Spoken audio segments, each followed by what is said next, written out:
That's quite enough of that, eh? That was, shame on you if you didn't know that one. That's John Lennon, 1974, Number 9 Dream, off the Walls and Bridges album, or Walls and Bridges album. Why am I singing that one for the start of a flight sim review? Well, Number 9 Dream, there is a shiny new Spitfire Mark 9 out for Microsoft Flight Simulator.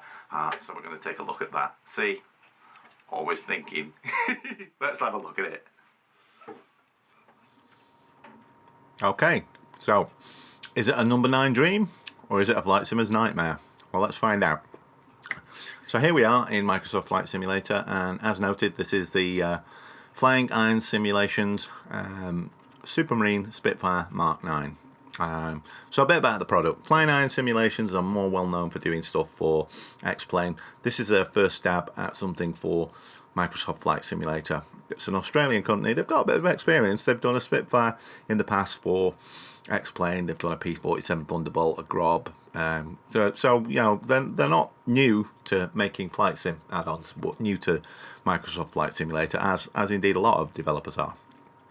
It's an Australian company. So the price of this thing, when you look on the website, in Australian dollars, or AUDs, or whatever it is they call, is 35, which equates to just a little bit less than 20 quid, which means that it's going to be 20 odd dollars, something like that, US dollars. And for that, you get two variants of the Mark 9 Spitfire. You get the standard one, which we're looking at now, and you also get an LF version. The LF version was the low altitude version with clipped wings. They actually had different engines in them as well. The standard version, which we're looking at here, had a Merlin 61, which had its superchargers, one for low altitude and one for high altitude. The LF version, which was for low and medium altitudes, had a Merlin 66, which was, there he is walking through the wing, had a Merlin 66, which was had superchargers geared for the altitudes that was going to fight at. So visually they look very, very similar, apart from the clip wings. The clip wings, i.e. sort of straight edge wings, on the LF version, improved its roll rate a little bit. You get paint jobs for both versions. You get 9 paint jobs in total, but it's the same paint jobs on both of them. I wouldn't worry about that. All your flight simmer painters and modders and stuff like that are going to be having at this, so you're probably going to get any paint job you like in pretty short order. Now, just before we get into it, I'm going to point out a little visual glitch on the thing. Not a fault of the developer.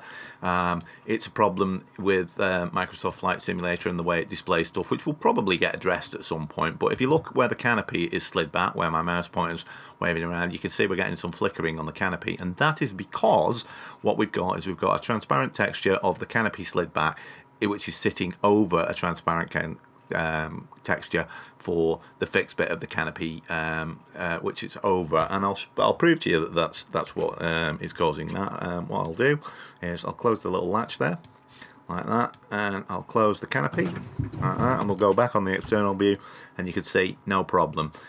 So yeah, don't worry about it. It's not going to mess up your screenshots and your videos that you make and stuff like that. It's just when the canopy's open, and you know, I suppose Asobo and Microsoft might sort that out.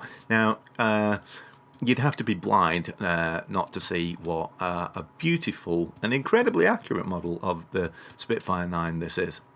It is absolutely beautifully textured. It's really, really nice, and the paint jobs are fantastic, very accurate in terms of colours and stuff like that. And the reason I know that is I've got some parts of a World War II Spitfire which was shot down, and they were buried underground for years and what have you, and then they were dug up, so they're not light faded, and they've got paint on them that are panels of the Spitfire, so I know exactly what the colours look like on a Spitfire because I've got a panel with some of the paint on. And I'm telling you, this is a really good representation of the green colour on a Spitfire. It's really close. If we jump into the cockpit, just briefly, what I'm going to do is I'm going to slide the canopy open again. I'm going to open that door again like that, and then I'll show you something that you can do with this, which is there's no stop limit on being able to move the internal view. Now what that means is, for this review, it means that there's that flashing effect going on there. What this means is that I can show you how good the textures are on this thing and how close they stand inspection. Bit of flickering there from my controller on that, but check this out. I'm just going to zoom in on this, and then I'm going to move the view down, and look at that. There's a little patch on the covering on the tail and what have you, and you can see that sort of bobbling effect on there. And if anyone's worked on aeroplanes and covered aeroplanes with doped canvas and what have you, they'll see that and they'll recognize it a mile off. That is really, really impressive. It doesn't half look like that's really covered in doped canvas that's been painted. It really, really does look like it.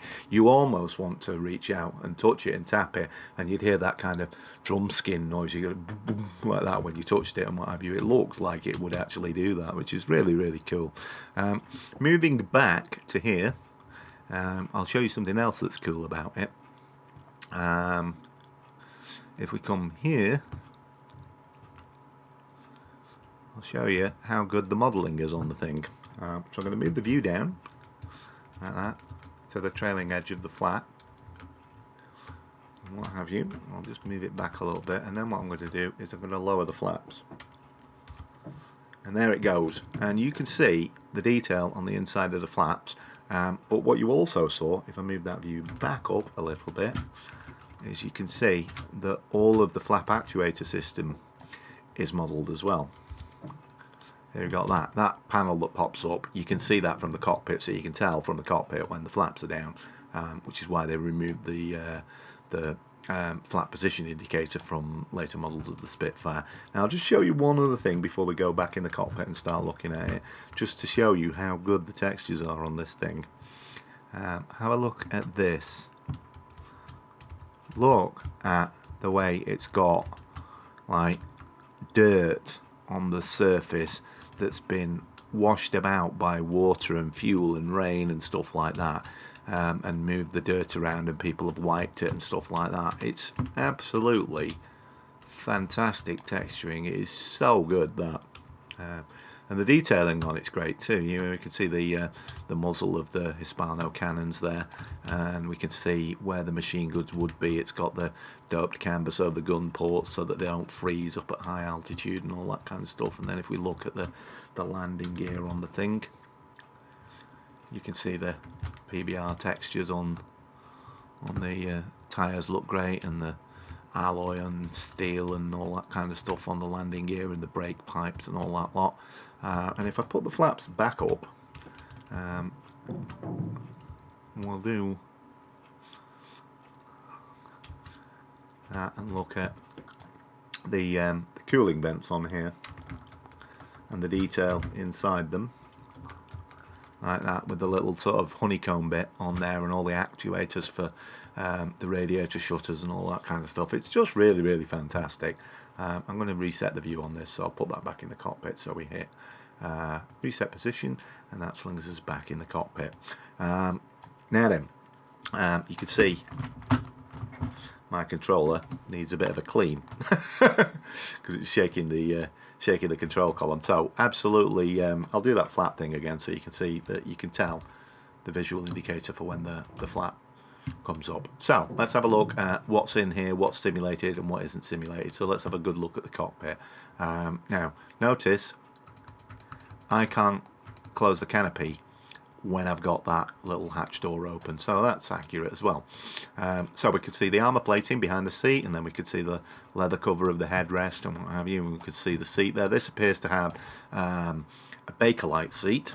Some Spitfires had metal formed metal seats, some had Bakelite seats. This looks like it's got a Bakelite one to me. So we'll move the view down, and then we'll have a look at all these controls and stuff like that. So this thing here, the radiator control on there, that is the, you might just be able to see it's got SC on there. That's a supercharger test button on there, and then that is the engine generator switch on there. You've got The rudder trim control. For this review, I'm using for my reference an Air Ministry Spitfire pilot's note that dates from the war. You can hear that, I've got it in my hand. But it's for a Spitfire Mark 5. So it covers the Mark 5A, 5B and 5C. However, this is a Mark 9, but the Mark 9 was basically a Mark 5 with a Merlin 66 or Merlin 61 bolted on the front of it. So it's essentially a Mark 5 that could go 40 miles an hour faster. So it's good enough for most things, that manual that I'm using. So coming along here, and in that manual it says for the takeoff what you're supposed to do is you're supposed to put a little bit of nose down trim, which is the elevator trim wheel that I'm on there, and you're supposed to put full right rudder trim in on it. When we fly this thing, when I take it off, I'm not going to put much trim on it, so I'll show you how tricky it can be to handle, and why you might want to get used to using that rudder trim on things. The other reason that I've come down here for this is there's 3 little switches on here, and they are difficult to see from the normal cockpit view, and particularly that one there, which is the fuel pump switch. So if you're trying to start the engine and it won't start, it's probably because you haven't got that on, like that. Pitot heat there, and the collision detection for where the click areas are can be a bit iffy as well. Now, radiator flap. I'll get us on a decent external view, and we can see the radiator shutter there just below the wing. I'll just come back and then I'll go back in there, I'll press that, and then I'll switch to the external view quickly. So boom, external view, there you can see those animating going down, and if I go back in the cockpit and do that, you can see them going up. So yeah, external animations are good. You can see they're in the open position, which is what you would want for takeoff. I'd want the pitot heat on, and I'd want that thing on as well. Now I would want the carb air filter forward, for that. Moving forward here, this little wooden handled control here doesn't function in the sim. What that is that's the friction lock for the throttle to stop the vibration of the plane closing the throttle and what have you. It doesn't function in the sim, and it wouldn't make sense for it to function in the sim anyway, because it wouldn't work with your hardware throttles. Now, because I've moved the throttle, that sort of like put a bit of pressure on, so now you can hear the electrical systems kicking in, which means that the clock is working and the lights come on for the down indicator. So if you do start this thing up and you flick that switch and you think it's not coming into life, just move your throttle a little bit and it will work. So just be aware of that. Now, moving up here, you've got this switch here, battery master. You can turn the battery master off and on, like that. So that's the other way that you can do it. We've got the air screw control, which is the propeller RPM. For starting it, you'd probably want it forward. That varies on which model of Spitfire we're talking about, because it depended on what propeller was fitted. The first early Spitfires Mark 1s were fitted with a Watts fixed pitched 2-bladed wooden propeller. They soon got rid of that, and then they started fitting de Havilland propellers to Mark II Spitfires, and then they started fitting Rotol propellers, which were a bit better to Spitfires. So the ones in the Battle of Britain had kind of like easier propeller controls. The ones in the Battle of France, some of them had that Watts wooden propeller, which wasn't quite so great. The other controls you've got here is a mixture control. It's back there on idle cutoff. You can put it forward, which is where you want it for starting. And then of course what we've got is we've got the throttle control. Now there's one thing that this throttle control doesn't have, which the real thing did have. There's a switch on the real Spitfire near the throttle that it's basically war emergency power, if you like. What it will do is, if you push the throttle all the way forward, it's on 100% throttle, but what you had was you had a switch that you could press that would overboost the engine, and effectively it'd give it like 110% power, but you could only run it for about 5 minutes, otherwise you'd blow your engine up, and that would boost this thing here up to more power, and because Microsoft Flight Simulator can't really simulate that, it isn't simulated on this thing either, so there you go, that thing you haven't got. I'll move this thing up a little bit and we'll come back here. There's the radio panel. This thing here, by the way, is the floodlight. If I hit L, that comes on. You'll see that shining on the dashboard there. There's one on the other side there. It's just behind that pump thing there. If I turn that on, you'll see that goes on there like that. So that's what those things are. This is the radio. Now I'm going to show you something here. Because I started cold and dark on the ramp, when I hit that, I've not got any radio systems, and it's giving me the typical, oh, you need to turn on the electrical system, but I've turned on the electrical system with that switch down there, and it's still saying that the radios are off, which means that this thing isn't going to function even though it lights up, yeah? And that would lead you to think that, oh dear, this thing, you can't use the radio in Microsoft Flight Simulator. Not true. If I had started this thing with the engine running on the runway, and I brought up that ATC window, it would be lit up. It would be saying that the electrical system was on, and you'd be able to select stuff. So if you want to use ATC with this Spitfire, you're just going to have to start it on the runway with the engine running. I haven't tried it, but you might be able to do that. Have the ATC window working, then shut the engine down, and then, you know, like, have another go at starting it if you really want to do a cold and dark start. I haven't tried that to see whether it will work, but, you know, it might do. But they, you know, the developers said that they're going to look at that anyway, you know what I mean? So I wouldn't worry about it too much. This is a VFR old school plane anyway, you know what I mean? That radio would be more for talking to, you know, the controllers in World War II, where they're going sort of like bandits, angels 15 and all that kind of stuff, and what have you, rather than sort of air traffic control and what have you. So I wouldn't worry about it too much, because it's not really ruining the authenticity of it much. Let's have a look at these controls. So you've got the magneto switches there, for when you're starting the thing, left and right magnetos. You've got this thing down here, which is the brake pressure gauge. I will turn the parking brake off, and you'll see that that changes. I'll put it back on like that. If I turn it off and then I operate the brakes, which I've got on the trigger on my joystick, you'll see that that's working as well, like that. So that does work. The elevator trim indicator there does work as well. I've got a hardware elevator trim, and I'm rolling my trim wheel now, and that thing is moving. But, you know, if you haven't got a hardware elevator trim, you can do this thing, and you can adjust the trim that way if you want to. So, yeah, it's up to you. I've got tons of nose down trim on there at the minute, you know, so I can, you know, take that off if I want to. And I will need to do that when I start this, otherwise it's going to be nosing over. But I won't worry about it at the minute. It's just my joystick going bonkers at the moment. You can see the clock works. You've got gear indicator lights indicating green down. It would indicate red when we come up, like that. You've got this thing here that says pull down for night use. There's a little blind that sort of goes over it, not functioning in this. You'd be... I mean, they did try and use Spitfires as night fighters in late 1940. It didn't work very well because they didn't have sort of airborne intercept radar and stuff like that. So it's not like Spitfires were never flown at night, but they were never very successful. It was basically a daylight interceptor. But, you know, it's got nav lights on it, so, you know, if you want to try flying it at night, feel free. Now, you've got this thing here, the oxygen regulator system.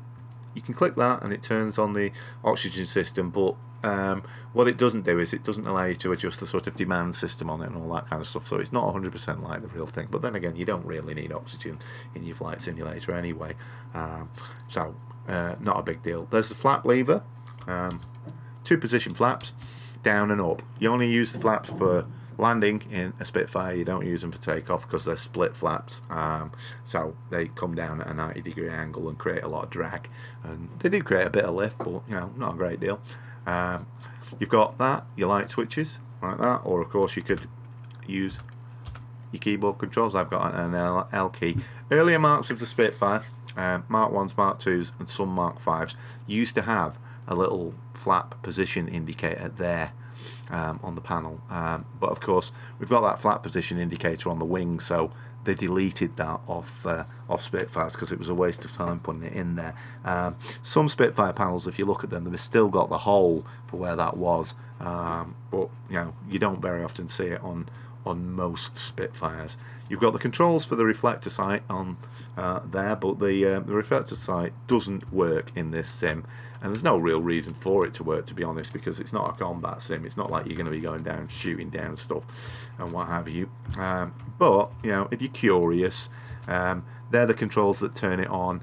The dial there was for setting the convergence range for where your bullets would converge from your left and right guns, and the dial underneath, you set the diameter of the enemy aeroplane you were fighting against. So if you saw that there were some Messerschmitt 109s coming, you'd set that on about 30 or 40 feet, and what that would mean is that the ring would be the right diameter for the range that guns were set for convergence when the wingspan of the aeroplane was filling the ring. Yeah, so it was a basic ranging device on there. Worked a bit like a stadimeter does on a U-boat's periscope. Similar sort of concept, really, for working out range. Carrying on over the panel, let's have a look. You've got a voltmeter here. Spitfires run off a 24-volt system. So you've got that voltmeter, for various electrical services that you're using. You've got this thing here, which is your engine RPM gauge. The big one that you want to watch for on that is 2,400 RPM, which is kind of like you take off RPM and you climb RPM and all that kind of stuff. Yeah, you can play about with it a bit. It depends on what you mix your settings on and what your throttle settings are on. But 2,500, 2,400 is kind of like your useful one to remember out of numbers. Standard 6-pack blind flying panel here. Airspeed indicator, calibrated up to 480 knots, which is a bit optimistic. The wings would probably be coming off a Spitfire if you took it up to that. So I don't know, maybe not. You know what I mean? But a Mark 9 could do about 400 miles an hour ish. Yeah. Depending on the weather and the supercharger and the weight of fuel and all that kind of stuff, but it could do about 400 miles an hour. The important speeds to remember on this are, you can see there where I'm waving my mouse around is about 90 knots. Now, you take a Spitfire off the deck at about 95 miles an hour, you land it at 87 miles an hour. If you look in the pilot's manual, it'll say flaps down 87 and gear down 87 miles an hour as your approach speed. You climb at 140 miles an hour, and the speed that you don't put the flaps down when you're going higher than is 160 miles an hour. So get the speed down to 160 miles an hour before you lower the flaps, or you're going to start damaging the flaps and all that kind of stuff. Yeah, so 140 for climb, 160 for flaps, 90 for takeoff, 87 for landing, 95 maybe for takeoff. Yeah, so you're coming in at about 100 miles an hour, 90 miles an hour, that sort of thing. Yeah. Altimeter, which we can set to QFE, field elevation, so it reads 0. That's going to be mostly around Manchester where we are. We're at Barton Aerodrome at the minute. Most of that terrain is about 230, 250 feet above sea level. Your compass heading there, your artificial horizon or attitude indicator, if you prefer to call it that, your vertical speed indicator calibrated in thousands feet per minute. The Spitfire 9 could climb at 4,000 feet per minute because it was a combat interceptor. So on the right throttle settings and the right boost settings and mixture and what have you, it will climb at 4,000 RPM. It's got a service ceiling of about 41,000 feet ish, depending on how much fuel you've got. And I have tested it, and it can make it up to 41,000 feet. It's an effort, it takes a while, but it can get up there. Turn and slip indicator, the turn rate on the bottom bit, the slip on the top needle there. Other bits that are on the panel here, there's some floodlights there, and then you've got 2 guarded switches on there. One of them is the booster coil for starting, and the other one's the starter switch. When we start it, we'll go through what those are. You've got a standard RAF compass. They sort of changed the designations throughout the war as they developed that and modified it and what have you. I think in the Mark 9 it might have been a P11 compass, but if it wasn't, it would have been a P2 or a P6 or something like that, but I'm pretty sure it was a P11 compass. It does work as well. You can rotate the bezel and all that kind of stuff, so if you want to be a bit old school and what have you, you can do that if you want to. There's the fuel cock switch there, boom, like that, to turn the fuel on. Since we're going to be starting this at some point, we might as well have that on. Over on the right hand side of the panel, there's your RPM gauge. As I say, 2,500, 2,400. That's kind of like your memory item on there. Supercharger controls, you can leave that on automatic or what have you, and you get a little warning light on there when it comes on. Do not take off if it's on. So you probably want to leave it in the sort of position that it's in already. You've got a boost gauge there. Now, if you're not sure what boost is, let's talk about that. The Merlin engine, if you look at a Merlin engine, you've got the main shaft that the propeller attaches to, but there are a couple of other sort of like gear bits on the front of it, and what they are doing is they are driving the supercharger. Now, what the supercharger is basically an air intake pump. There's a two-stage supercharger on the Merlin 61 that's in the Mark 9 Spitfire.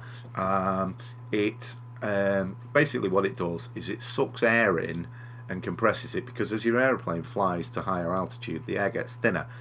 So you can't get enough air into the engine to mix with the fuel to get sufficient power. So what happens is this thing has an intake that's spinning around, so it sucks in air and it compresses it in a load of pipes and what have you, so that you've got air above the ambient pressure, and you can get denser air into the engine. The problem with it is when you do that, when you compress air, it heats up. So you have to have a coolant system on it as well, because otherwise, if the air's too hot when it gets into the carburetor and it gets mixed with the fuel and injected into the cylinders, if it's too hot, it can detonate from the heat of the pistons, which is knocking, if you want to call that. So what they have to do is they have to compress the air with the superchargers, but they also have to cool it down, which is what all that radiator shutter stuff is about. Yeah, it's about keeping things cool. It's not just the oil, and the metal of the engine, it's the air that it's taking in as well. You have to cool that down as well. So these two gauges help you judge that. Yeah, so you've got the oil intake temperature gauge here, and you've got this, which is the radiator air outflow temperature, i.e. the amount of heat that's kicking out of the thing and what have you. And if that starts going up, what you do is you open your radiator shutters, as we saw. You've got an oil pressure gauge on there as well. There's a little light on there which is a fuel pressure warning. If that's lit up, you make sure that you're increasing your fuel pressure. I'll talk about how you do that in a moment. We've got a fuel gauge on here, but the fuel gauge doesn't always read how much fuel you've got on board. What you do is you press this button here, and then it will indicate the fuel. So you can see it's going to halfway, and that is accurate. If I get this thing up, you can see we've got 50% fuel in there. If I pop that up a little bit to sort of 2/3 ish, like that, and then I press that, you'll see this needle going to about 2/3. So you can see that the fuel gauge does work like that. Below that, we've got this fuel pressure switch. Now, you don't actually have to have that on in order to start the aeroplane, because what that's about is adding some fuel pressure, some air pressure to the fuel tank when you get up at high altitude, when the air's getting thinner. So once you start getting up above 8,000 feet, the air starts getting noticeably thinner, where it will be starting to get a little bit harder to breathe. Above 10,000, then you're really going to notice it, and above 12,000, it's going to start having an effect and what have you. So what you can do is you can turn this thing on, and it will pressurize the fuel system so it keeps feeding and what have you. So if you do buy this, you're flying it around and you take it up above about 10,000 feet and the engine starts conking out and what have you, it's because you haven't turned this thing on. So we've turned the fuel cock on, so we've got this thing here as well, the engine primer. Now you roll the mouse wheel to unscrew it, and then what you can do is you can press and it will pump. Now, according to my trusty, which I've got here, pilot's manual from the Air Ministry, to start a Merlin engine, remember that's the Merlin engine in the Spitfire 5, not the Spitfire 9, but it's a Merlin engine, same amount of cylinders and all that kind of stuff. According to that what you do is, in sort of normal weather, you pump that 15 times, and if it's cold, you pump it 20 times. Seems a bit excessive to me, that, but it's what it says in the book, so who am I to argue? Over this side, some spare bulbs for your thing. You've got this thing here, which is a Morse key. That's the thing that you can press for Morse key, but it's not for sending radio Morse code. What that is that's attached to the lights on the wing. There's some lights on the upper surface of the wings of the Spitfire and some lights on the undersurface of the wing of the Spitfire, and you can use this to flash those lights. It was used for if you did liaison operations with ground forces and what have you. You could send Morse code signals to them, or you could signal to other aircraft and stuff like that. So that's what that is. That's a Morse key. You've got this thing here, which is a wobble pump. Now, we talked about, you know, pressurizing the fuel, and what the problem with the Spitfire was, it's got two fuel tanks. If you look on the external view, where they are is there's one fuel tank where you can see there's the fuel filler, and then there's one fuel tank that's the top half. It's about roughly the same shape as that panel line that you can see there, and there's one fuel tank there, and then there's another fuel tank below it. So it's from about that line there to about that line there is fuel tanks, and there's two. And when it was draining from one fuel tank to the other, you could get a pressure drop. So what you were able to do was you were able to pump air pressure up in that fuel tank to improve things a little bit, and that's what this thing is. It's this wobble pump. Yeah. So what you were able to do is you were able to pump that backwards and forwards, and that would sort of like make sure that your fuel flow was going all right. Yeah. They only had to do that on sort of like earlier marks of Spitfires until about halfway through the war. After they started putting Spitfires with Griffin engines out, they had much better carburetors. I think they were Stromberg carburetors on the later war Spitfires, and they were a bit better at sucking fuel and stuff like that. So if you look at like an old a sort of late variant Spitfire with a Griffin engine, it probably won't have a wobble pump in the cockpit, whereas if you look at, you know, a Mark 5 or a Mark 9 or what have you, they almost certainly will have that wobble pump on there, and that's what it's for. Directly below that you can see this thing, which is the landing gear mechanism. The lever is there. You can use that in the cockpit, or you can press the G key if you want. I'm not going to press it obviously because we're on the ground. Earlier versions of Spitfires, like the Mark 1, sometimes didn't have a powered landing gear retraction and lowering system. What they'd have in place of this is they'd have a big lever that you had to pump backwards and forwards to manually pump the gear up. So if you ever see footage of from sort of about 1938, 1939 of a Spitfire taking off, and you see it just having lifted off, and you see the gear coming up, and it looks like it's porpoising a bit, you'll know what's going on. The pilot's like trying to hold the joystick, and with his right hand he'll be furiously pumping that stick backwards and forwards to pump the gear up. Fortunately, they realised that was a bad thing in a combat aeroplane, so they put a powered system for lowering and retracting the gear. If that got damaged back here where that red thing is, I'm waving my mouse over, that was an emergency system where you could blow the gear down, and this thing here was the valve for it. Yeah? So that's the landing gear. Down below that, this lever here, not functioning in the sim, is the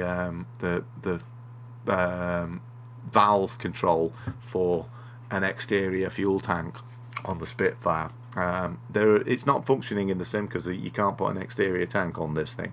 But on the real thing, the Mark 1 and Mark 2 Spitfire, because they were basically fighting over France, or they were when they were based in France at the start of the war, or when they were based in Britain fighting the Battle of Britain, they didn't really find that range was too much of a problem. The Germans did when they started attacking the UK in the Battle of Britain. They found that their Messerschmitt 109 only had about 20 minutes worth of combat fuel over the UK before it had to turn around and start heading back towards France. That's when a lot of them got shot down or ditched in the Channel because they were too busy desperately trying to get back and stuff like that.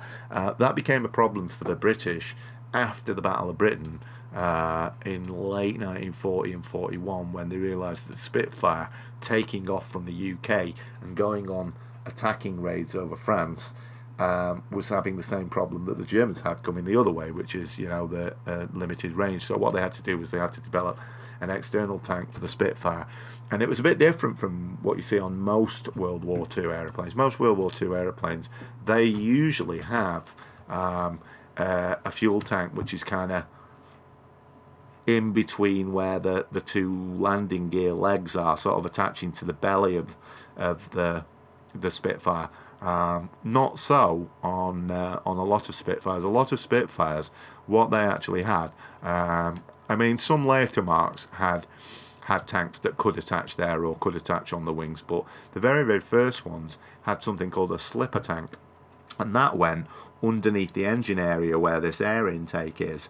Not on this variant because it's got that dirty great big air intake on there, but if you're curious about that, do a search on Google for Spitfire slipper tank, and you'll see what they were, and they were weird. They when they were releasing them, because they were drop tanks, they had to have like a weird hook system at the back of them that they'd ride back to and stop on those so they'd tumble clear and not damage the underneath of the aeroplane and stuff like that. Not a particularly pretty looking piece of equipment, but you know, kind of interesting. So yeah, if you're curious about that, type in slipper tank for the Spitfire. Later versions could have tanks under the wings and under the belly and stuff like that, you know, so not all of them and what have you, but this thing doesn't function in the sim anyway, so who cares. This thing here is for adjusting the seat, which, you know, isn't a big deal in Flight Simulator. This switch here is for the de-icer for the windshield. It does function. You probably know that Microsoft Flight Simulator has a bit overzealous icing.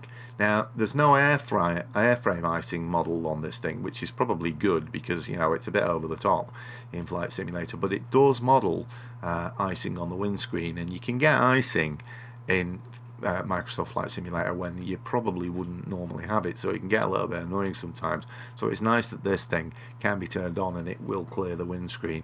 On the real Spitfire, that was the valve where you turned it on, but you had to press a little pump switch here that was a bit like, worked the same as this thing, you know, you'd pump it backwards and forwards like that, and that'd squirt de-icing fluid down these pipes, and then they'd go on the windscreen and de-ice the windscreen. You don't have to do that pumping thing, you just need to press that little switch if the windscreen ices up, and that's what you get. So if you're wondering what the hell all these copper pipes are all over the place, that one's the air for the sort of blow down system for the emergency gear, and that one's running the de-icing fluid, and these things are like, you know, hydraulic pressure and pneumatic pressure for lowering the gear and firing the guns and all this kind of stuff and what have you. So all of these things, you know, like a lot of stuff on the Spitfire is pneumatic, so a lot of these are airlines and what have you, but that's what all that is.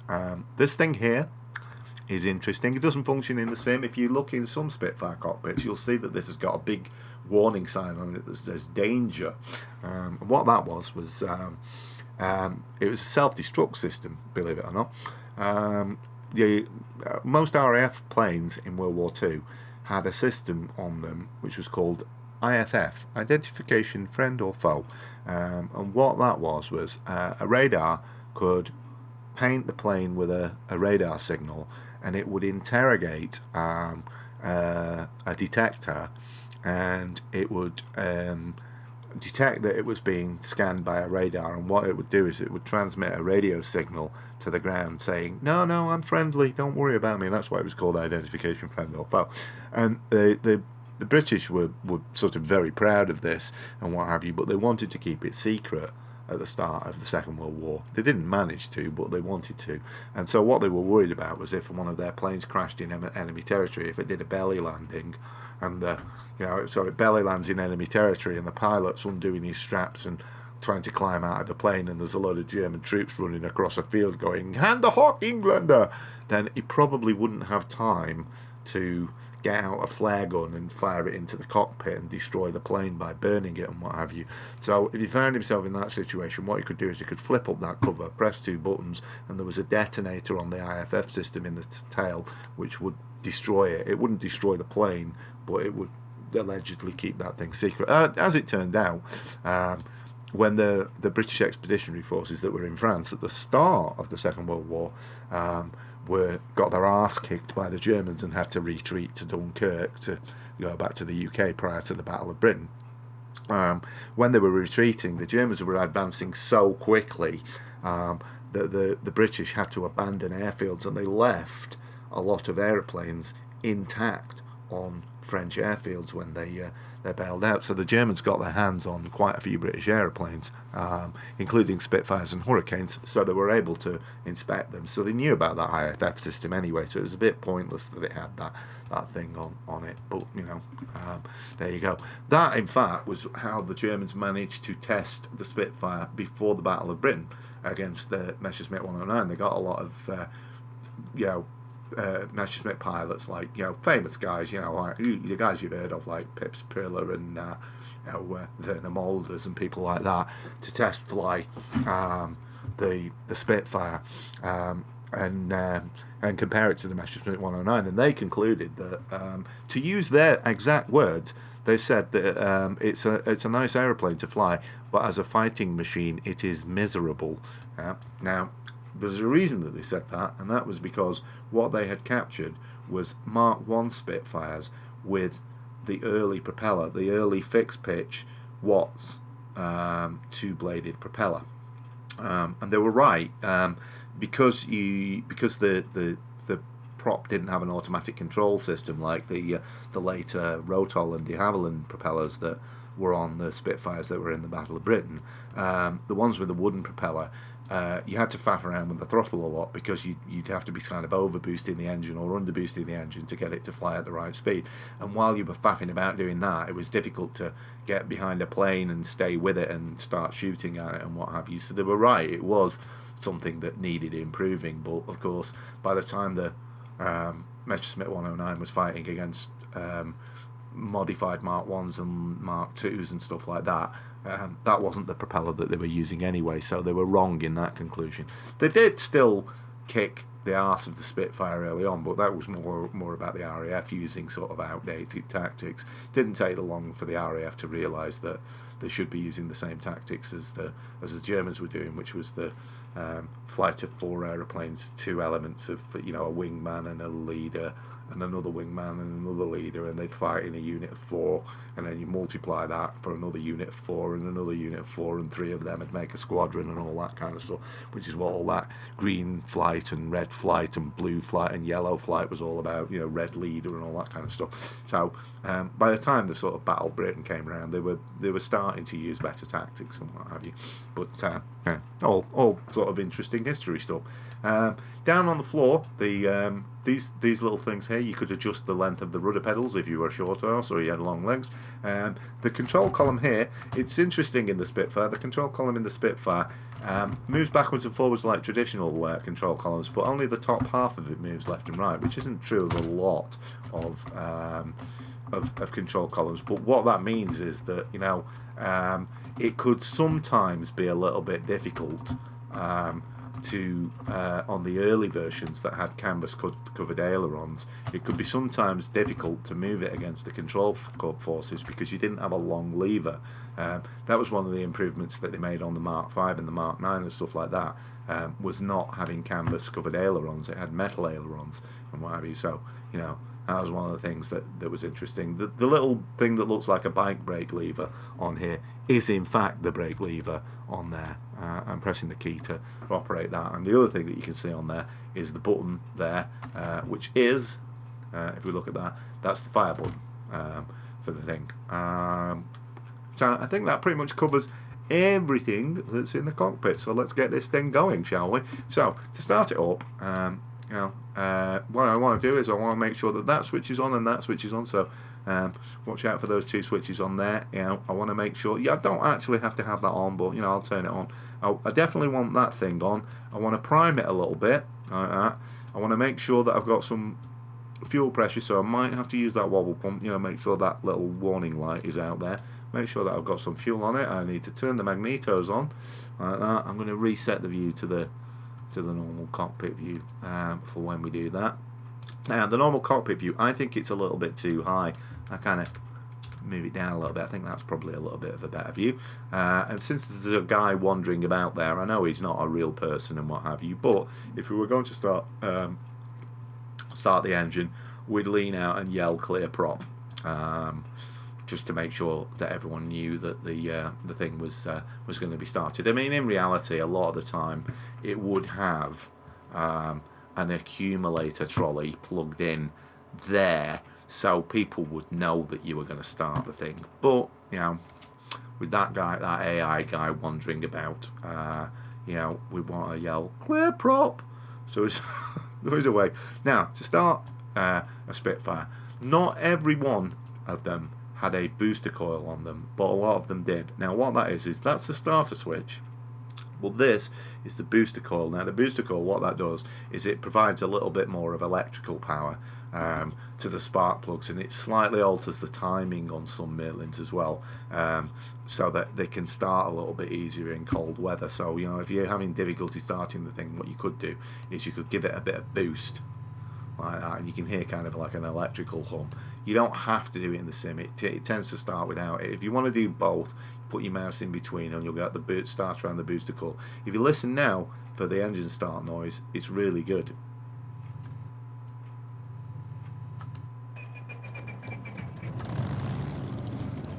There you go. That's great, isn't it? It does that kind of like inertia whine and stuff like that. It's really cool. So yeah. If we hear it from the outside,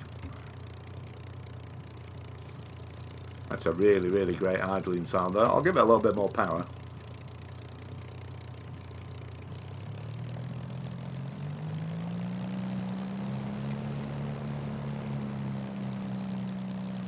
Really nice sounds. Yeah.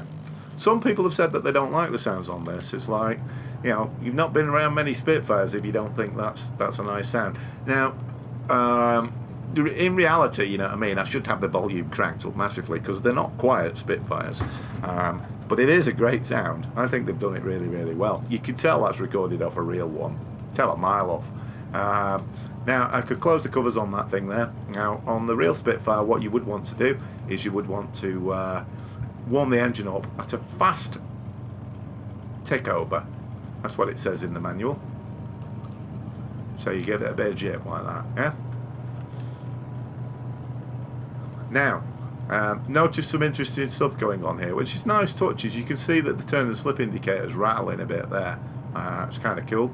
There's a few nice touches like that. Of course, the control column's rattling, but that's because my joystick needs cleaning. Now then, a couple of things that you can't do on this that you could on the real thing. Now, on the real thing, you'd be able to do a run-up test of the engine, and on things like that Beechcraft Bonanza that's parked behind us, that blue thing there, because that's got a nose wheel, there's no danger of that tipping onto its nose and damaging the prop. But because this has got a tail wheel and there's nothing stopping this from nosing over and what have you, if you gave this full power when you were stood on the brakes, it'd just tip over onto its nose and destroy the prop.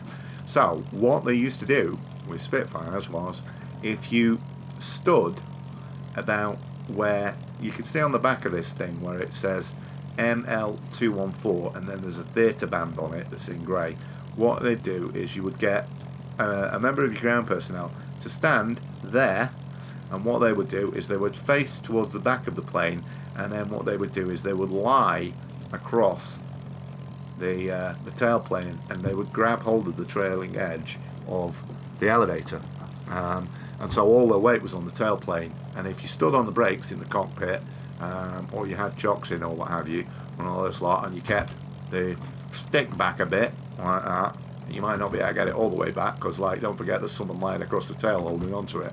Then what you could do is you could run the engine up to full power. And there was an occasion, genuinely, this is an interesting story, there's another one for you to check on Google. There was an occasion where a young lady who was RAF ground crew was performing that duty. She was lay across the tail of a Spitfire while someone was doing a run-up check on it prior to going on a sortie, and they did the run-up check, but they didn't tell her that they'd finished doing the run-up check, so she stayed on there because she hadn't been told to get off. The guy in the cockpit assumed that she'd got off, and he opened the throttle and he took off with her still on the tail. Of course, he very, very quickly realised that there was someone on the tail of his aeroplane, so he managed to fly a very sort of gentle circuit and bring it back in for a landing. And she was none the worse for wear. There is footage of her talking after the war about that. So she survived the war and she survived that. Quite an interesting tale to tell, but yeah, that's why you can't do a run-up on this, because if you do that, you haven't got anyone sat on the tail, so you'd pitch over on your nose. Okay, right, so let's get this thing going. So we got that. I'm going to close that. Oh, here's some interesting stuff about the Spitfire as well. This thing here, obviously, that was to make it easier to get in and out of the cockpit. But when you had the canopy closed, if you crash landed in your Spitfire and it overturned, as it could, you wouldn't be able to open the canopy to get out. So what you would be able to do is you would be able to open this. And if you couldn't open that, what you would also be able to do is you'd be able to get this crowbar out of its mounting, and you could either smash the canopy or you could lever that thing open or what have you. And there's another interesting fact about the Spitfire, if you like that sort of thing. This catch here is quite sharp, and the Spitfire cockpit's not particularly wide, and so what would happen is your left sleeve would catch on that if you flew the Spitfire a lot. And very often what it would do is, if you had a sheepskin Irving flying jacket, it would tear the sheepskin on your left sleeve, so you could quite often tell if someone was a Spitfire pilot from their jacket, because it would have a tear on the left sleeve up near where the bicep was, which was known as Spitfire sleeve. It was a bit of a badge of honour amongst fighter pilots, because if you saw someone that had a tear on the sleeve, you knew that they had been flying Spitfires. So there you go. So if you've got yourself a flying jacket and you want to make it look authentic and cool, knacker up the left sleeve a bit and people will think you're a Spitfire pilot. Right. Anyway, so there's the other issue, because I said there was another issue, is let's get this thing going.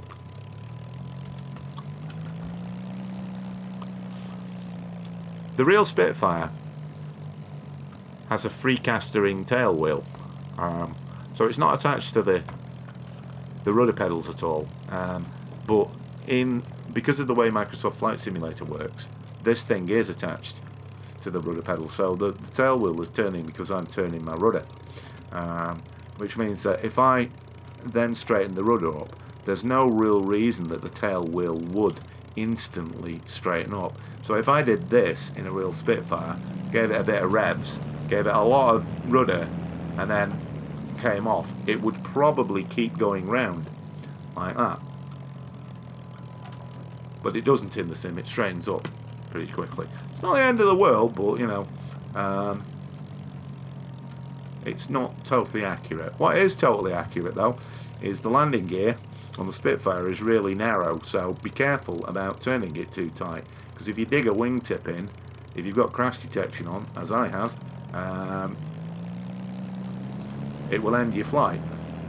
Now, the other thing that you can do with a Spitfire is you can weave it so that you can see where you're going from the cockpit view, i.e.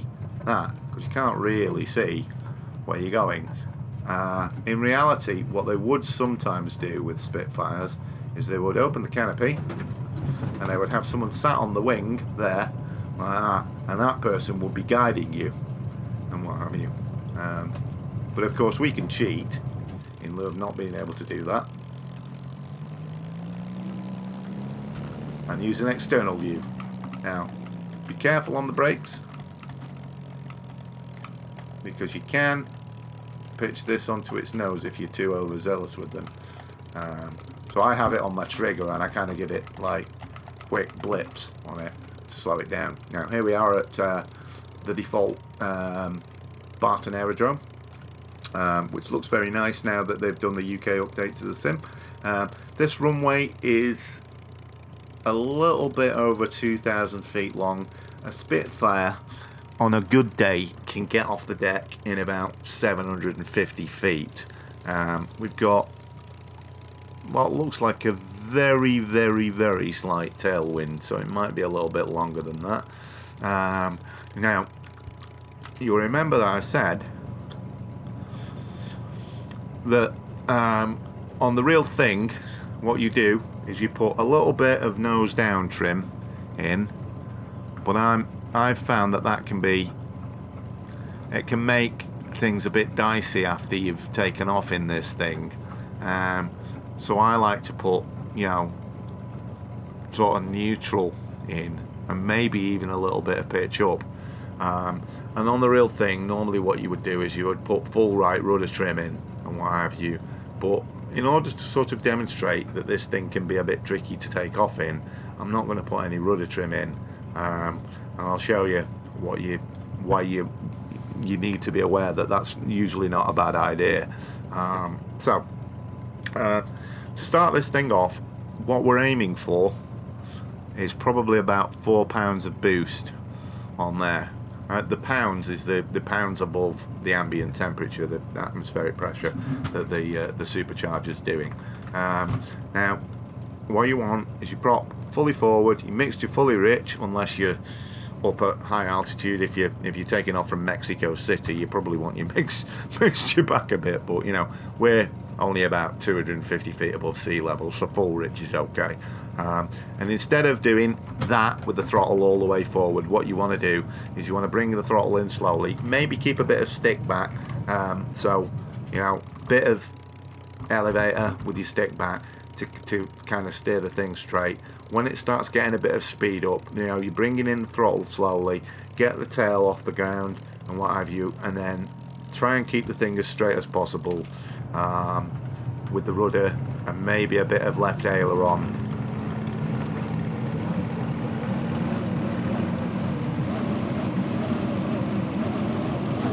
We'll see how we get on.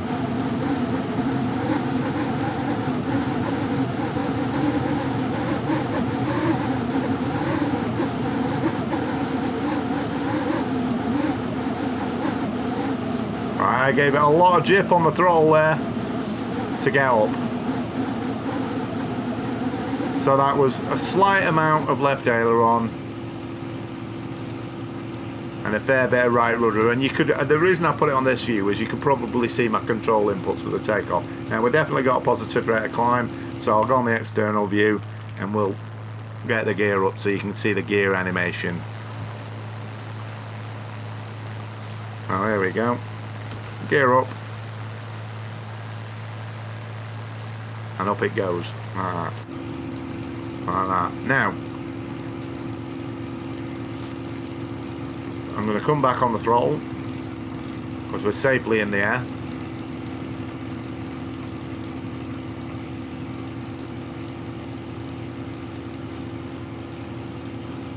And so I can talk to you, I'm going to point out something that you can do in this flight simulator version that you can't do in the real thing. Now what I've got is I've got a hardware Saytech Logitech Autopilot. You'll probably know the one. It's got the one with a pitch trim wheel and a flaps button and an auto throttle control, and you know, it's got a sort of red LED display that, you know, you can faff around with it. So what I'm going to do is I'm going to put some settings in that. So I'm currently dialing those in while I'm circling around. I've got 10,000 feet in. I've got 1,000 feet per minute climb rate. I'm going to put it on a heading of let's say 180.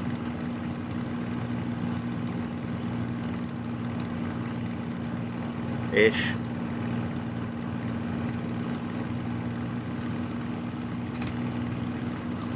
And I'm going to turn the autopilot on.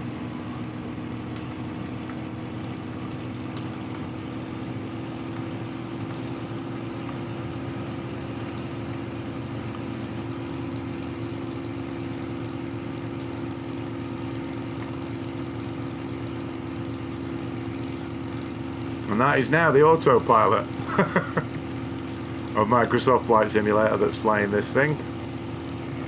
Now you gotta be a little bit careful with it,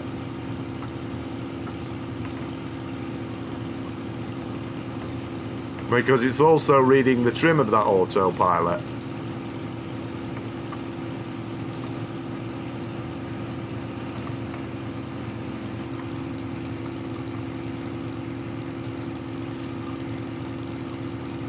but that is flying off the autopilot of Microsoft Flight Simulator, and that's why I can cheerfully go on the external view and not worry about crashing. And that's going to come and straighten up on presumably a heading of about 180, which it should be getting to around about now. There you go. So yeah, the real Spitfire doesn't have an autopilot, but if you want to have an autopilot, you can. Now, there's something to be aware of with that on this. If you accidentally hit your autopilot button and you don't notice and you're about to take off, you might find that you won't be able to work the ailerons and you won't be able to work the elevator and stuff like that. So if you've got a hardware autopilot, be very, very careful that you've not accidentally turned the thing on, because it could lead to disaster. So if we look here, I'm turning the heading on my autopilot now. I've put it on about, what have I put it on? 110. So you can see that's not me operating the controls in the cockpit, but this thing's going to level off.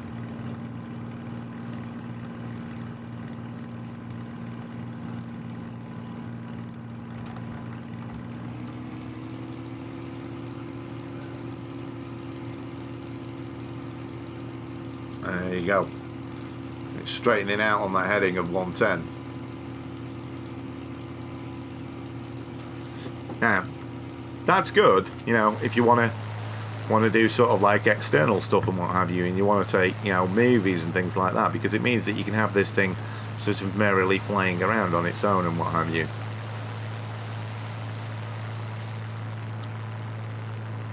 I don't think I'd normally use it, but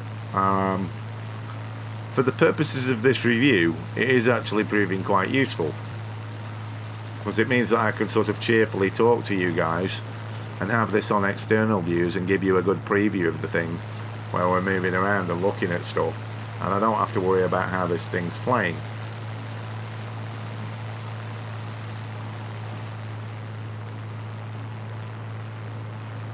There we go. So that will be heading 110 degrees. Let's swing it right a bit more and go over Manchester Airport.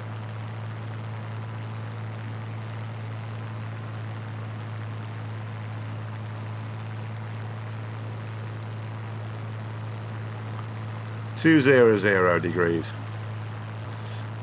Now, this thing is merrily climbing away, and you can see that it's maintaining 1,000 feet per minute because my autopilot is sat on a vertical speed of 1,000 feet a minute. I'm going to put it up to 3,000. There you go. There you go. Perfectly nailed on 3,000. So you can see it's my autopilot that's doing that. So if you've got a hardware autopilot, or if you've got some keys assigned to the autopilot, you can fly this thing on autopilot if you want. Not realistic, but kind of fun with a flight simulator. Now, the reason that I want to get this up to 10,000 feet is I want to show you the maneuverability of the thing, because obviously you're interested in seeing what the thing maneuvers like, and one of the things you're probably going to be interested in is whether it can do a spin. And I can assure you it can, but it can get into a flat spin, which can be kind of difficult to get out of sometimes. So I want to make sure that I've got plenty of height for that. That airport that we're over at the moment, that's EGCC, Manchester Airport. That's the Payware Macasim version of it, which is very nice. And here we go. Now, this thing looks, as you can see, really great in the air. and it sounds good too.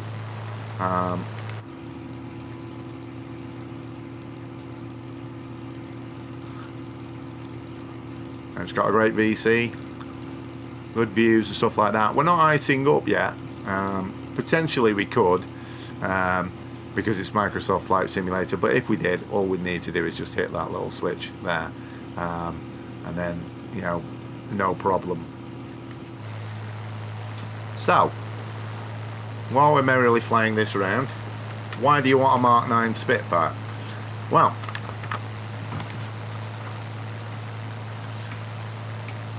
let's have a little bit of a history lesson on the Spitfire while we're watching this thing fly around, shall we?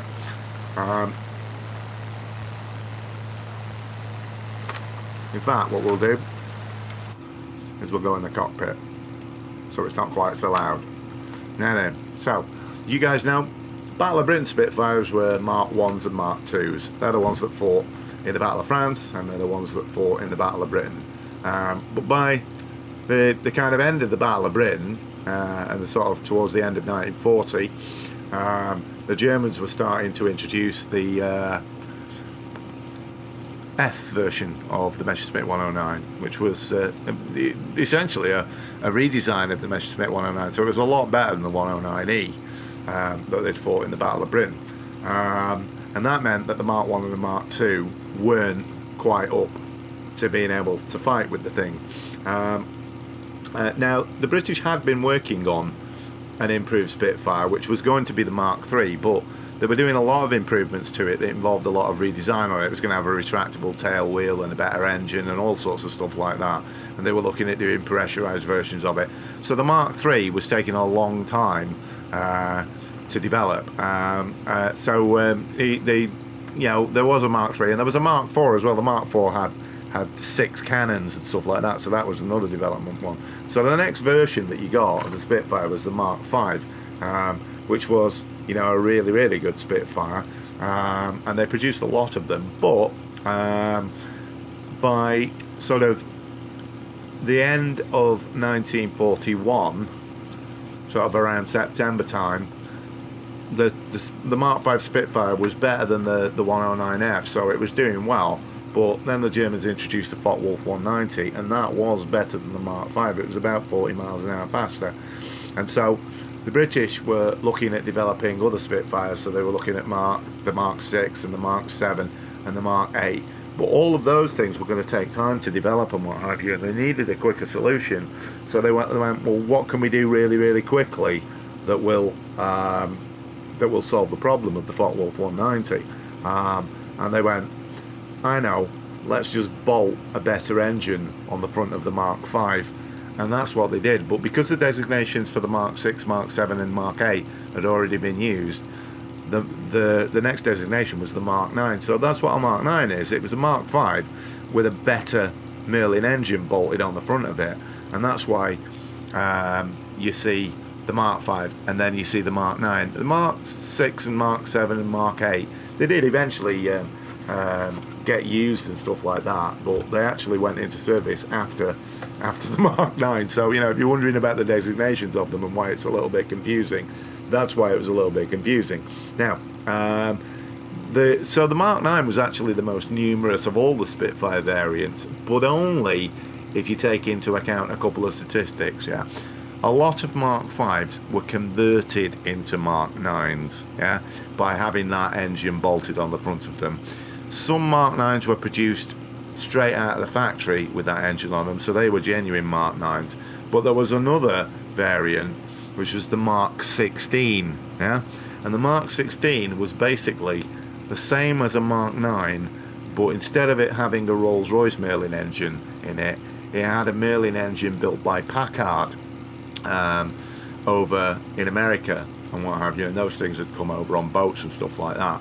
So a Mark 16 Spitfire is essentially a Mark 9. It's just got a Merlin engine made by a different company. And when you add all those up, when you add the Mark 16, converted Mark 5s and the Mark 9s, you get about 7,000 individual aeroplanes, and that's why the Mark 9 is the most numerous of all the Spitfires.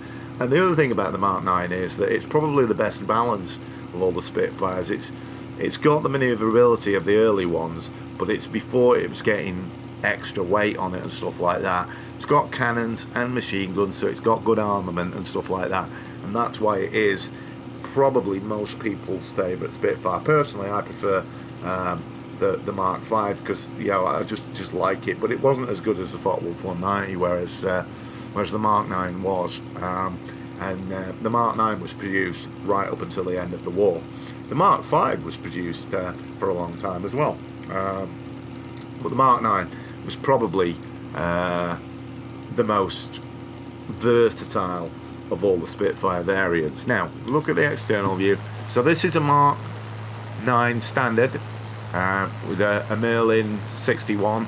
The LF version with the clip wings, which is the other version that you get in this package, has a Merlin 66, so it's got a slightly different supercharger on it and what have you, and that's what you're getting in it. And that, as I say, you get 9 paint jobs with the thing. There's the same paint jobs on your clip wing LF version as they are on your standard version, but as I say, people are probably going to do loads and loads of paint jobs of this thing anyway, so I won't worry about that too much.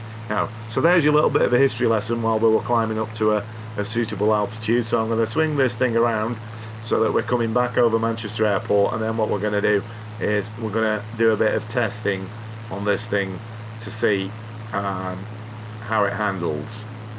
So I'm going to get this on the heading of the runways at Manchester Airport, and we'll go back in the cockpit. Now then, so we are currently doing about 300 miles an hour, and I've still got that autopilot operating things, but I'm going to turn it off in a second and we'll test this thing up. I'm going to get it lined up with the runways at Manchester, which is coming round to now, and I'm going to turn off that autopilot. So off goes the autopilot, and you can see that it's staying in the turn quite nicely. So with my autopilot off, it is still flying very nicely. So this thing does fly well, but you'll get the best out of it if you have a look at the pilot's notes for the Spitfire. And if you do a search on Google, I've got like a paper printed copy of that that's kind of like the real thing, but you can find that on Google, and you'll get the best out of this if you follow the guidelines on that, or you follow the guidelines in the manual.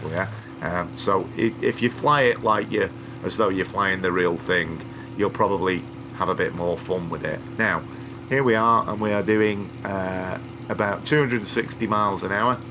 This is perhaps sort of like, a typical dogfighting speed. So, what I'm going to do, I'm going to give you a front view of this, and I'll give you the roll rate of it. So, full left aileron.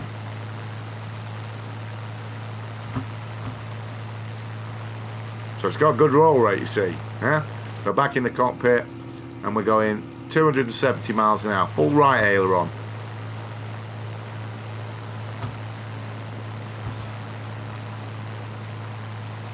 Okay, let's try a snap roll.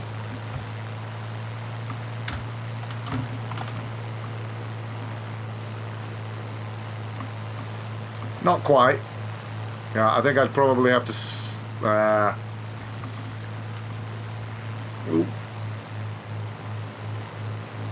it's stalled,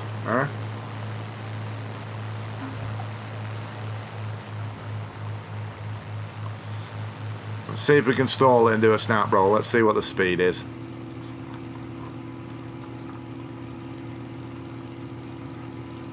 If you're not sure what a snap roll is, what you do is you pull up really, really quickly, so you exceed the angle of attack.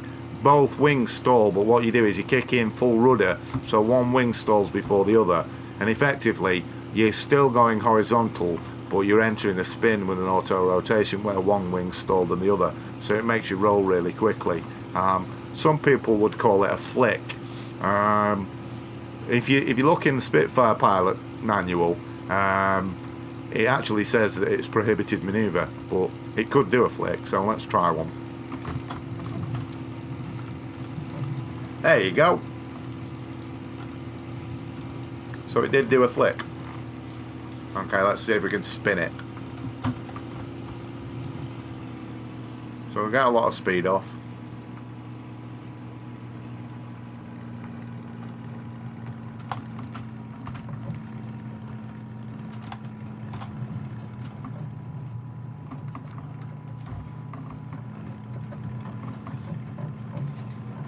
Yeah, there it goes.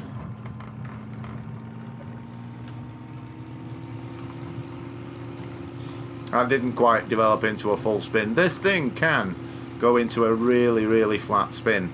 And when it does, what you have to do is you have to give it a lot of power and get the nose down.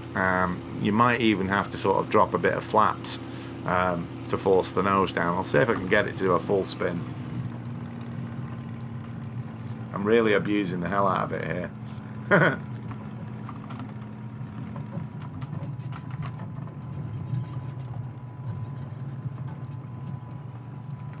Nah, doesn't want to do it.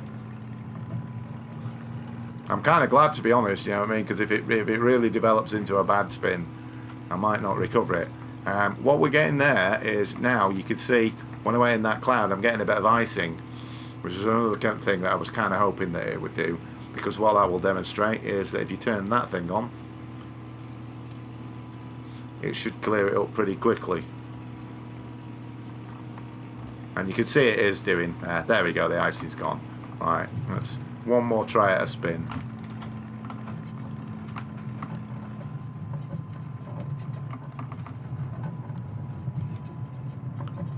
Yeah, there we go.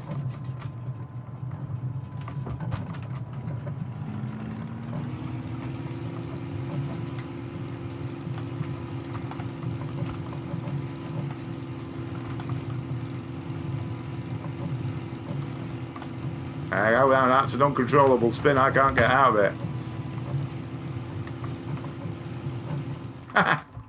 So there you go, just to prove that you can get into a really nasty spin. Now, of course, the great thing about flight simulators is if you spin it into the ground, you don't die and you don't damage your aeroplane. You can just reload another flight. So, bit of fun. But it does show you that that's got quite a sophisticated flight model if it can do a spin to the point where it gets so flat that you can't get out of it. Yeah.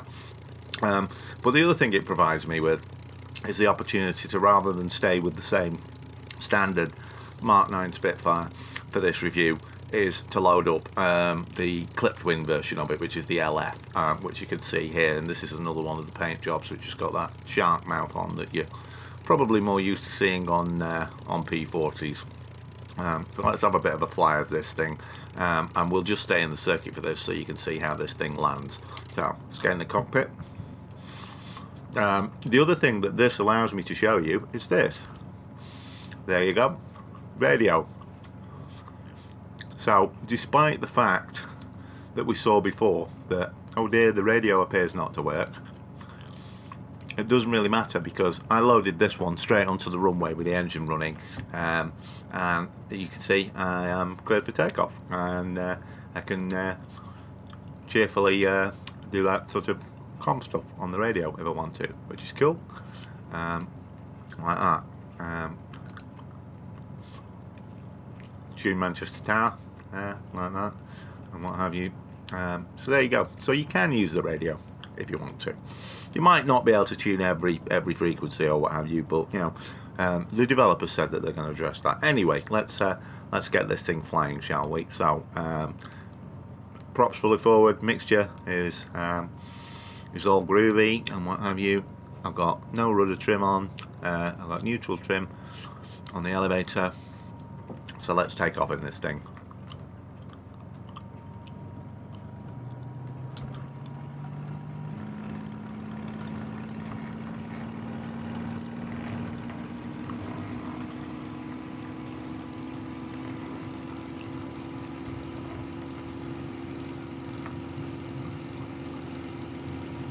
Whoa. Whoa, bit of a departure off the runway there. But we're in the air. So again, on the external view, I'll swing this round so you can see the gear coming up.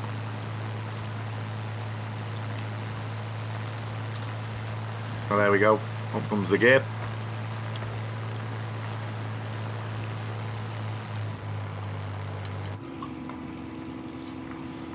I'm going to trim this up a bit.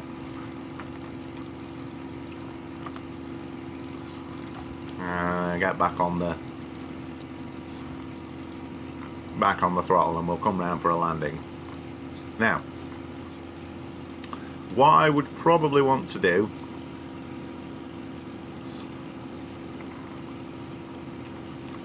is get the prop pitch back a bit in preparation for the landing.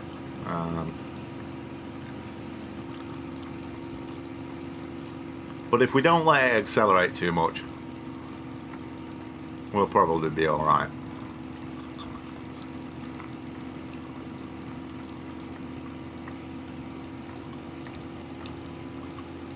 There we go. Give it a bit more nose up trim. Come on, you can do it.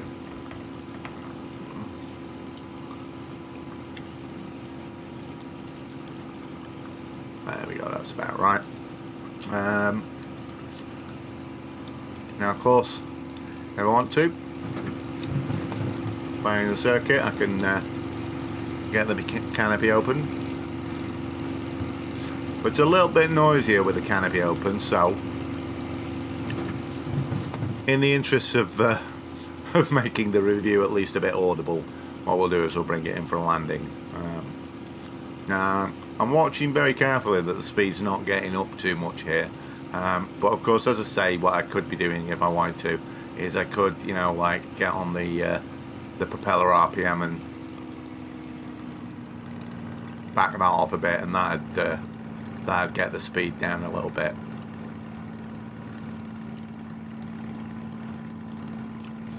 There we go. There's that Macasim EGCC Manchester Airport. Now, the thing with landing a Spitfire is that you do want the RPM control forward on the thing.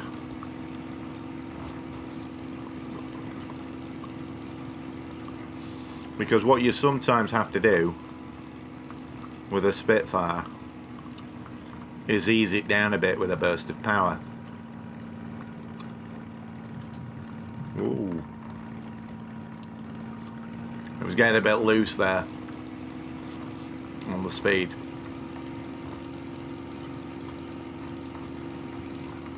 I'm going to be a bit more gentle with the turn.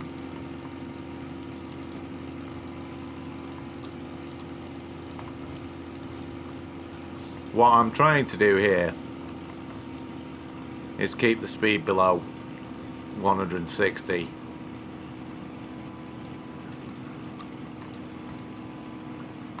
So I can get the flaps down.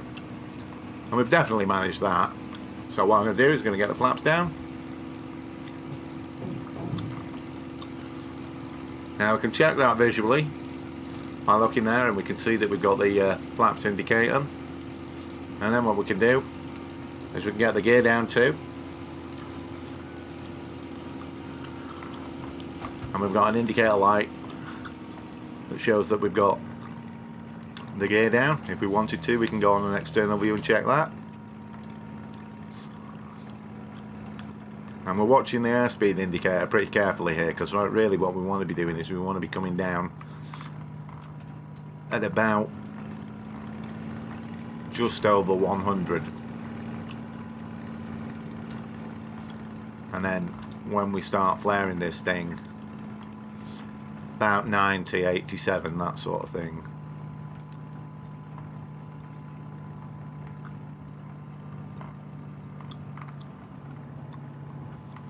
Which we're around about now. And then we back off when we know we're good, and hopefully we 3-point it.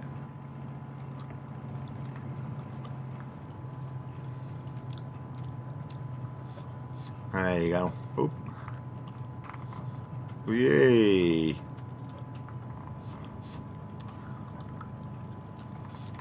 Oop. You can see that, you know, like you have to stay on the controls, otherwise that's going to depart. So, this thing can be a bit of a challenge to land.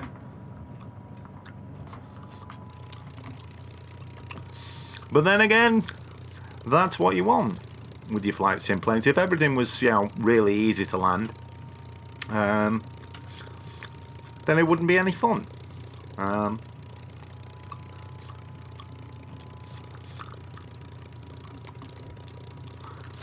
So let's get the flaps up and bring this thing in. Of course,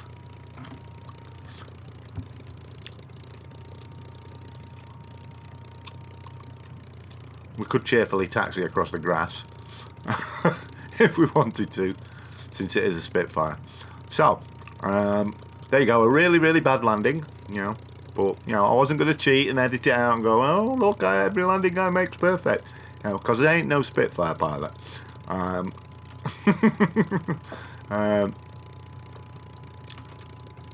So you've seen us take off, you've seen a landing, and you've seen me spin it and crash it. So I think we visited all points on the compass there. Now, it's 20 quid. 35 Australian dollars, which is going to be about, I'm going to guess 23, 25 US dollars. That'll be, you know what, around about 20, maybe 22 euros, that kind of price.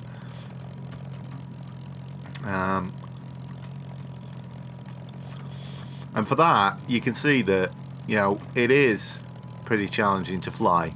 You know, there's some aspects of it that are, you know, a bit bonkers. You know, like if you firewall the throttle, it tends to sort of accelerate faster than it probably would in real life.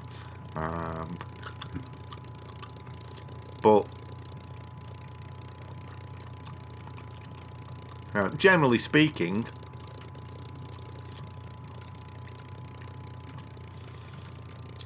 I think it's on the money, and it's fun. And for 20 quid, I think it's pretty nice. I mean, you know, if you want a sort of super duper realistic Spitfire that you can shoot things down in and what have you, then you might want to look at the ones that you can get for DCS World, or possibly even IL2.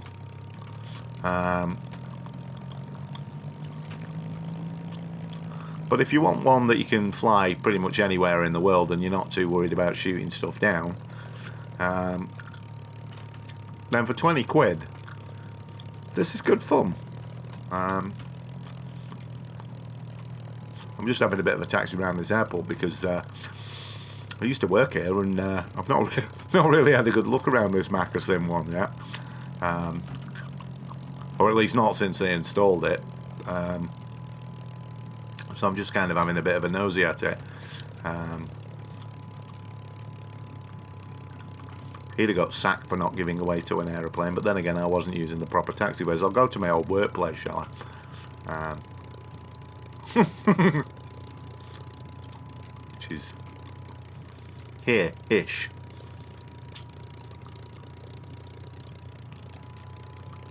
Yeah, it looks quite like it. It's not exact, but, you know. So if you're looking for a good copy of Manchester Airport, this is quite good. Thomas Cook there no more. Used to work with them as well.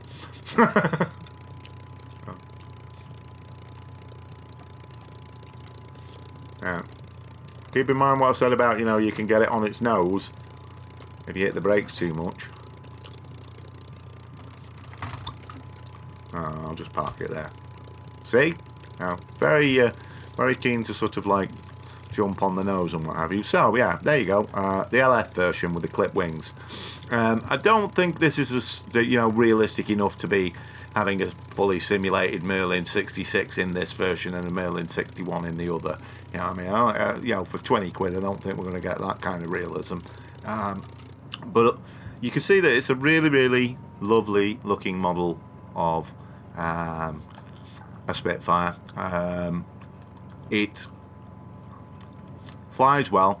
You can tell that from the fact that it's I managed to get it in a spin, and I managed to get it in so much of a spin that I couldn't get it out of the spin, and that's, you know, that's we know that can happen with aeroplanes, so that was kind of fun.